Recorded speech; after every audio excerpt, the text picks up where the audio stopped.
Guys, চলে আসলাম আরও একটি নতুন রেসিপি নিয়ে। শীতকালে এই ডাল বা ছড়া তরকারি যেটাই বলি না কেন, এটা না হলে কি চলে? আসসালামু আলাইকুম everyone, welcome back to my page জান্নাত আর্ট অ্যান্ড ব্লগ। তোমরা সবাই কেমন আছো? নিশ্চয়ই ভালো। আমি তো আলহামদুলিল্লাহ অনেক ভালো আছি। তো কথা না বলে এবার মূল রেসিপিতে চলে যাই। তোমরা দেখতেই পেলে প্রথমে আমি পেঁয়াজটা বাদামি করে ভেজে নিয়েছি। তারপর চিংড়ি মাছগুলো দিয়ে দিয়েছি। চিংড়ি মাছগুলো পেঁয়াজের সাথে কিছুক্ষণ ভেজে নিব। তারপর ভাজা হয়ে গেলে আদা রসুন হলুদ মরিচ লবণ দিয়ে দিলাম। তারপর সব কিছু খুব ভালোভাবে কষিয়ে নিব।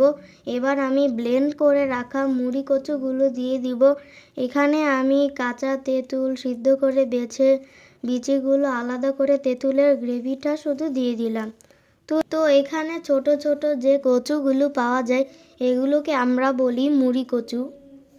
এগুলো সিদ্ধ করে ব্লেন্ড করে নিয়েছি। তো ভালোভাবে জাল করে নিলে রান্নাটা হয়ে যাবে। শেষের দিকে আমি ধনেপাতা দিয়ে নামিয়ে নিব।